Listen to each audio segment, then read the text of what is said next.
Are you not closing enough sales?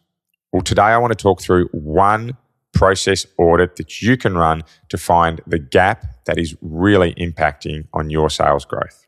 Welcome to Trade Sales Made Simple, the show helping 7 to 8 figure trade, construction, and industry leaders finally end the stress of inconsistent sales by simplifying your sales systems so that you can close more deals and grow faster.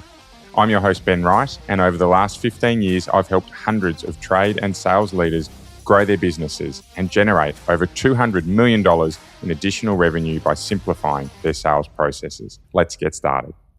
The aim of today's short and sharp podcast is to help you walk away with one action item that will immediately improve your close rates.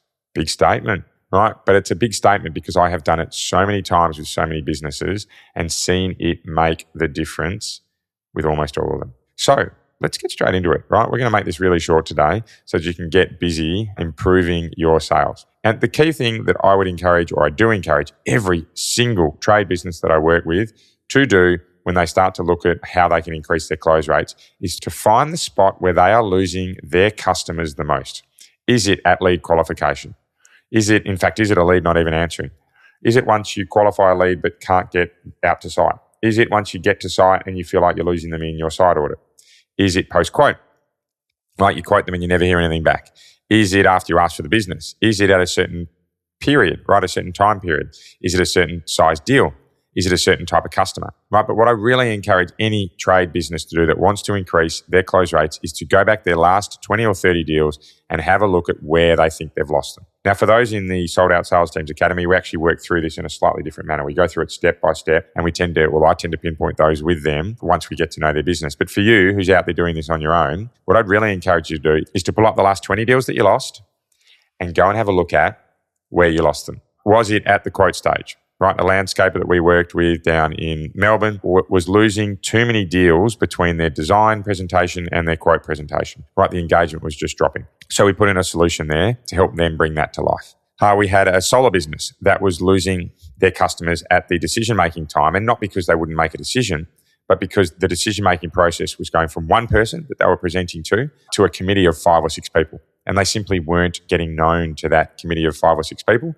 So the deals were either stopping because that committee didn't understand what was happening, or they were going with someone else. We had a painter who was losing lots of deals at lead qualification stage.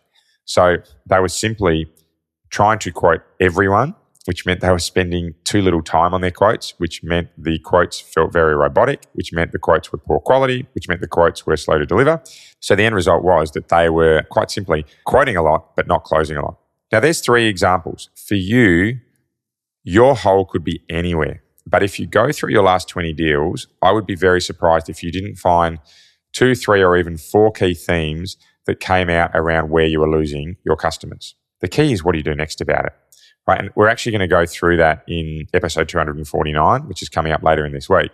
But to give you a sneak peek, what we really need to understand is at that stage what you're doing well and where you need to improve on. Right, that's all I'm going to say for today. Right, I just want you to go back through your last 20 deals. That's your action item, or your choose your own adventure challenge for today, is to go back through your last 20 deals, find out where you lost them, and find similarities or common patterns. I will say that most people, when they put down the phone or after a conversation with me, or they stop listening to these podcasts, will let tomorrow get in the way of today, i.e. they'll get back into their day and not do this. But I just want to reiterate just how powerful it is to find out where you're losing your deals. It is an exercise that if you spend the hour on now, you will never ever look back in terms of the improvements that it can make to your business. Because the reality is, if you're not closing enough deals and you don't do anything differently, you are going to have those same frustrations again and again and again. You're going to work long hours, you're not going to make the money, you're not going to have the right cash flow, right? And your business is going to control you, right? If you're not prepared to go and do that process audit, at the very least, please go and have a look at our free quote quiz. It's in the show notes. It's very easy to do. It takes less than a minute, and I'll respond to each of those personally. That's it for today. Really short and sharp. Please go and have a look at where you're losing deals, find the gaps, and we'll talk a little bit more around what you can do with them in episode 249. That's it for now. Look forward to catching you next time.